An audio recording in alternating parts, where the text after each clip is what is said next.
Witajcie w filmie Powstanie świata i narodziny bogów Kronos i Titanomachia. W tym fascynującym filmie zabierzemy Was w podróż do starożytnej Grecji, gdzie na początku istnienia świata narodziły się nie tylko całe wszechświaty, ale także bogowie i boginie, którzy nimi rządzili.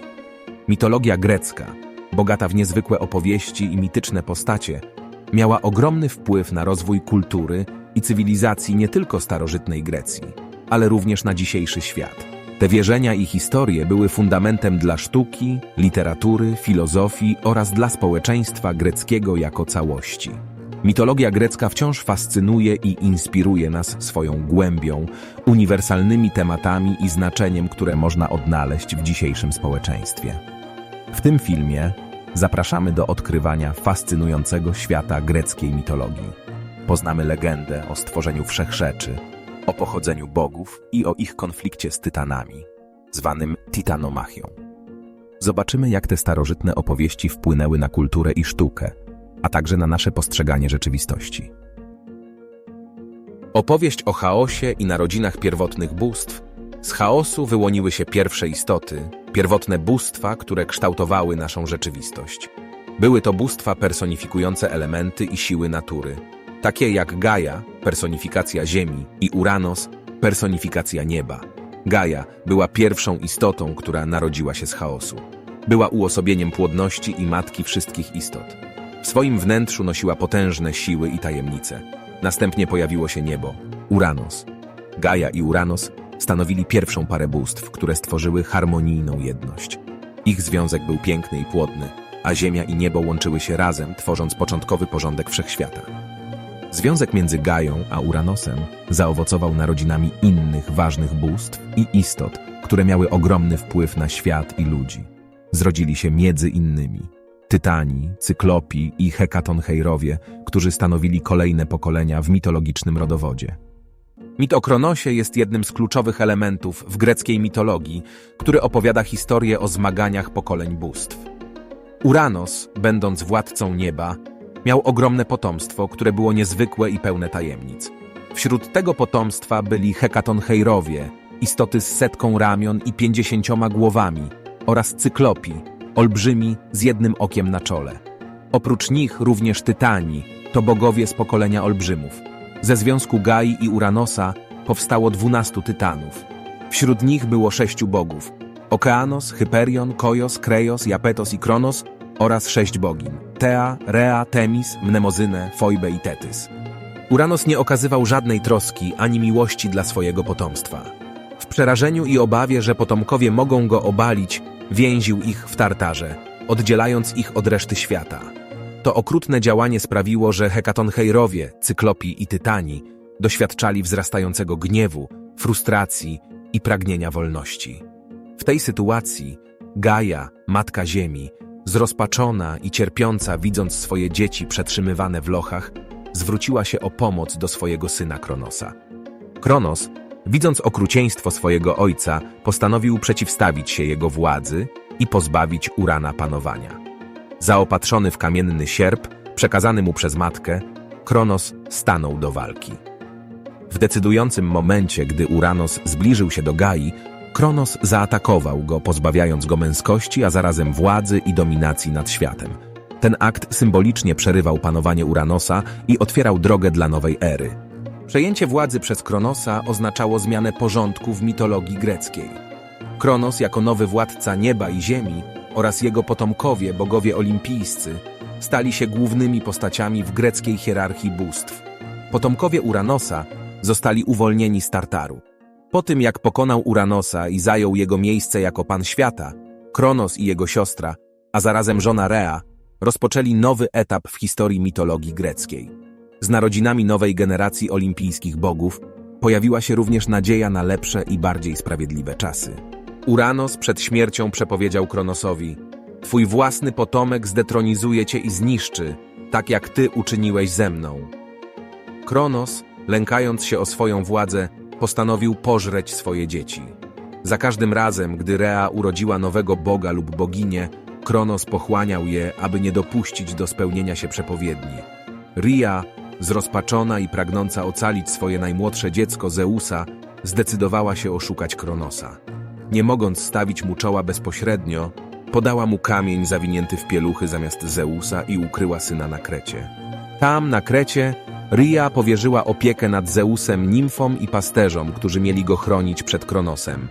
Zeus był karmiony mlekiem Amaltei, kozy bogini, a także otoczony troską przez Kybelę, wielką matkę bogów. W tym czasie Zeus szybko dorastał i okazywał swoją boską moc. Gdy Zeus osiągnął dojrzałość, dowiedział się o swoim losie, pokonaniu Kronosa i przywróceniu ładu wśród bogów. Z przebiegłością i sprytem zaplanował swój powrót na Olimp, aby zmierzyć się ze swoim ojcem i uwolnić swoje rodzeństwo. Walka między bogami Olimpu a Tytanami była pełna zaciętości i niesamowitej potęgi. Bogowie Olimpu na czele z Zeusem stanęli w opozycji do Tytanów, którzy popierali swojego przywódcę Kronosa. Obie strony były wyposażone w ogromne moce i zdolności, co czyniło tę bitwę niezwykle spektakularną. Przywódcą Tytanów był sam Kronos, który pragnął utrzymać swoją władzę i uniemożliwić spełnienie się przepowiedni o swoim upadku. Jego motywacją było utrzymanie status quo i kontrola nad światem. Kronos był potężnym i bezwzględnym władcą, a jego obawa przed utratą władzy sprawiała, że był jeszcze bardziej zdecydowany w walce. Z drugiej strony bogowie Olimpu na czele z Zeusem byli zdeterminowani, aby obalić Tytanów i przywrócić sprawiedliwość wśród bóstw. Ich motywacją było pragnienie przywrócenia harmonii, sprawiedliwości i lepszego porządku. Bogowie Olimpu byli gotowi poświęcić wszystko, aby zwyciężyć w tej bitwie i przejąć kontrolę nad światem. Strategie i taktyki wojenne obu stron były różnorodne. Tytani polegali na swojej ogromnej sile i mocy, wykorzystując swoje potężne umiejętności bojowe, aby stawić czoła bogom Olimpu. Bogowie Olimpu byli z kolei dobrze zorganizowani i wykorzystywali swoje boskie zdolności, aby zdobyć przewagę. Zeus, jako przywódca bogów, wykazał się błyskotliwością i odwagą, prowadząc swoich towarzyszy do zwycięstwa. Walka trwała przez długi czas i była pełna epickich starć, które trzęsły ziemią. Miecze, pioruny, olbrzymie pięści i inne boskie moce były używane w tej potyczce, tworząc widowiskowe i niesamowite sceny. Obie strony wykazywały niezwykłą siłę, ale w końcu bogowie Olimpu zaczęli zdobywać przewagę. Ostatecznie bogowie Olimpu odnieśli zwycięstwo, pokonując Tytanów i obalając Kronosa. Ich wspólna determinacja i połączone siły pozwoliły im zatriumfować nad siłami Tytanów. Kronos i jego sojusznicy zostali pokonani, a Tytani zostali uwięzieni w Tartarze, najniższej części krainy podziemia. Titanomachia jest nie tylko opowieścią o epickiej bitwie między bogami, ale także symbolizuje walkę dobra ze złem, nowego porządku ze starą tyranią. Ta bitwa miała ogromne znaczenie dla mitologii greckiej, wpływając na losy bogów i wpływając na losy ludzi. Po zaciętej Titanomachii, która zakończyła się zwycięstwem bogów Olimpu, nadszedł czas na upadek Kronosa i ostateczny triumf bogów. Zeus, syn Kronosa i Rei, odegrał kluczową rolę w obaleniu swojego ojca. Dzięki sprytowi i zdradzieckiemu planowi, Zeus przekonał Kronosa, aby uwolnił jego rodzeństwo, które połknął wcześniej. Korzystając z Metis, bogini mądrości, Zeus przygotował specjalny napój dla Kronosa, który skłonił go do wymiotowania swoich pożartych dzieci. Tym sposobem uwolnił Hestii, Demeter, Her, Hadesa i Posejdona. W końcu zjednoczeni bogowie Olimpu zdołali pokonać Tytanów i pojmać Kronosa. Władza została im odebrana, a Tytani zostali uwięzieni w Tartarze, ciemnej i najgłębszej części krainy podziemia. Triumf bogów Olimpu oznaczał koniec panowania Tytanów i ustanowienie nowego porządku.